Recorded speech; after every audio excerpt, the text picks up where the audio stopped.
Справа нумар 3. Як мы выжылі? Ці складанае дзяцінства? Як мы выжылі? Неаднакроць кожны з нас чуў у асяроддзі сваіх равеснікаў такую фразу. Ці сам казаў, менавіта гэты тэзіс падштурхнуў нас да чарговага расследавання. Мы гістарычна-дэтэктыўнае агенцтва «Юрыдыка» і сёння будзем даследаваць справу пра складанае дзяцінства напрыканцы 20-го стагоддзя. Тым часам вы, шаноўнае панства, падпісвайцеся на наш канал, стаўце пальцы ва ўсе бакі, пішыце каментары. Пачынаем. Падазраваныя. Іх у нас сёння няма. Бо нельга падазраваць цэлую эпоху. Месца дзеяння – гародня і бліжэйшыя да яе лакацыі.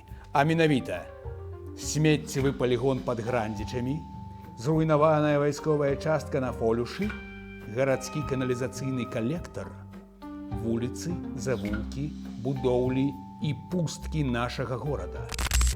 Улікаў няшмат. Але неверагодна шмат успамінаў сведчанняў ад непасрэдных удзельнікаў. І гэта зацягнула мяне ў роздумы аб мінулым. Так, ізноў дэтэктыў сам з'яўляецца удзельнікам падзеяў. Успаміны лезлі ў галаву і круціліся там, як... Аб гэтым пазней. Я не лавіў успаміны за хвасты, а проста будаваў калідоры свядомасці, каб успаміны самі распаўзаліся па належных месцах. Карціна намалёўвалася дзікаватая. Прыгоды дзяцей у апошняй дэкадзе мінулага стагоддзя яны нагадваюць сумесь кінашэдэўраў «Яно» і «Шалёны Макс». Ішоў 1992 год. Вучні школы нумар 32, што на Дзевятоўцы, як зачараваныя, па суботах глядзелі на польскай двойцы, другі канал тэлевізіі польскай, які трансляваўся ў гародні, мультфільм пра чэрапашак ніндзя. Зразумела, гэта нагода для дзіцячых гульняў. Сябры, а іх было 4, як тых чэрапах, хутка разабралі сабе ролі і пачалі прыгоды. Антаганістаў для цікавай і бяспечнай гульні не знайшлося, таму пры адсутнасці Шрэдера, Крэнга і насарожца з вепруком было вырашана шукаць каналізацыю. І такая знайшлася. На вуліцы Таўлая, там, дзе сёння вялікі паркінг, былі шыкоўныя пруды-адстойнікі з адкрытым уваходам у калектар.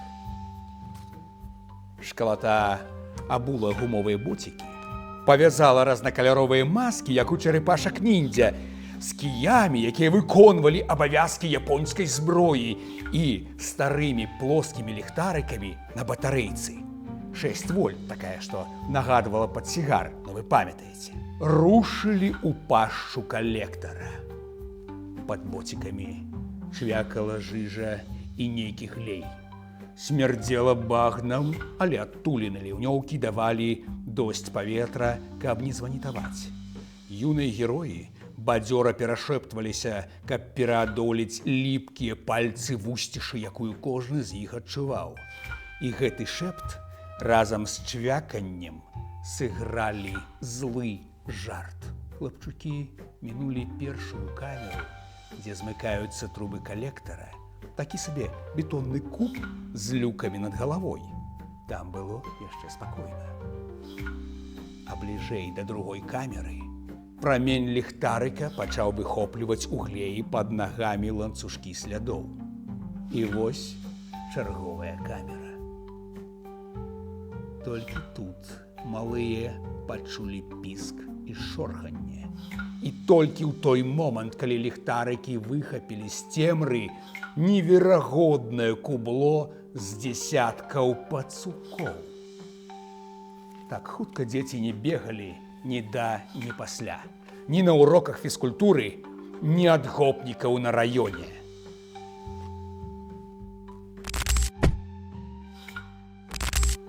Сёння я магу сцвярджаць, судзячы па адлегласці і каналізацыйным камерам, Тая другая камера з пацукамі была бліжэй да прадуктовай крамы на другім баку вуліцы Тавлая, там, дзе сёння крама аўтазапчастак.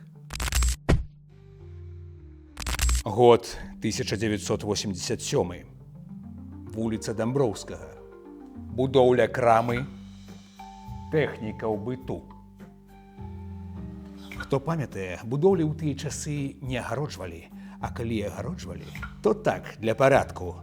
А з боку дому нумар 63, 12-павярховіка, будавалася рампа і пандус пад транспарцёр.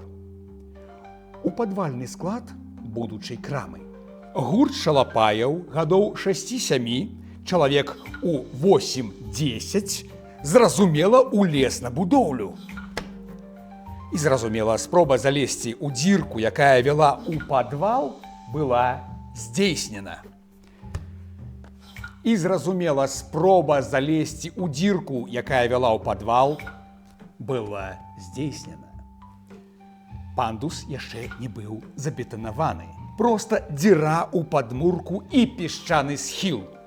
Усе паспрабавалі з'ехаць на дупе. Было весела, але падвал яшчэ не меў сходаў, а драбіну будаўнікі выцягнулі. І гэта адгукнулася, калі хтосьці закрычаў: «Дзяпан!» Ну, то бок нейкі дзядзька, пэўна вартаўнік. Па выніку імгненных уцёкаў два ёлупні былі засыпаныя пяском па самыя вушы. Проста трапілі пад апаўзень ад сандалікаў сваіх сяброў. Але дзіцячая банда не разгубілася. Пакуль адныя адкопвалі падзельнікаў, другія бегалі і дражнілі дзяпана, які насамрэч быў вартаўніком. Болей за тое, уцяклі ад яго на другі паверх, а потым саскочылі з 3-метровай вышыні у насыпаны жвір. Ніводнага пералома. 1993 год. Дзейны смеццевы палігон пад Грандзічамі. Там зараз вялікі земляны саркафаг над сотнямі тоннаў смецця. Арганізаваная група падлеткаў з дзевятоўкі, вёскі Лапенкі і некага хутара паблізу на роварах праз палі і лясы раз за разам ганяе на звалку, каб паглазець, пашукаць цікавостак, папаліць вогнішча. Далей, чым метраў за 20-30 ад ускрайку смеццевага плато, у глыбіню не забіраліся. Страшна. Там далей было бачна, як нібы цацачныя смеццявозы прыязджаюць праз КПП з узброеным жаўнерам, а на супрацьлеглым краі за 300 метраў былі нейкія халупы са смецця і брудныя істоты ў лакманах, якія як галубы зляталіся на чарговы вывалены груз смеццявоза. Аднойчы нашым героям пашанцавала. Трое з іх ужо распалілі вогнішча ў лесе, у такім сабе базавым лагеры смеццевых Гімалаяў.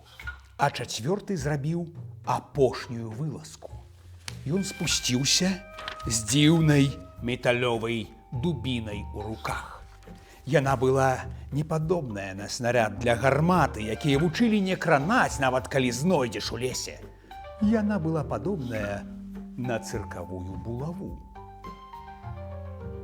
Толькі ручка была нібы абламаная, а ў тупым носіку была дзірка з разьбой і нешта жоўтае ўнутры, падобнае на серу.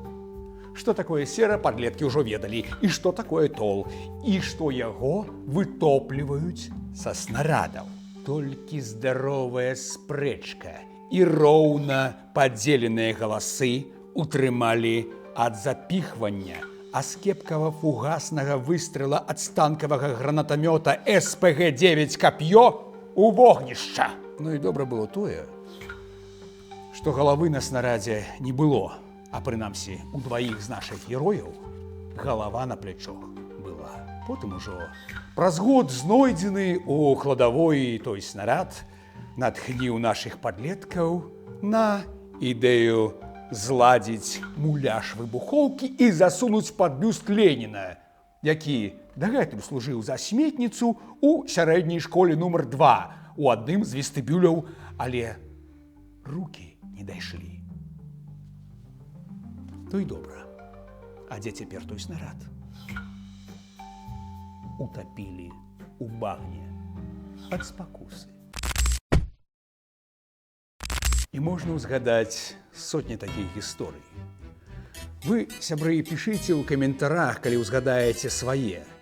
Пра артылерыйскі порах, той, які падобны на макароны, з вайсковай часткі на полюшы, пра пусткі і падваротні, пра коцікаў з лішаём і селітру са шклозавода.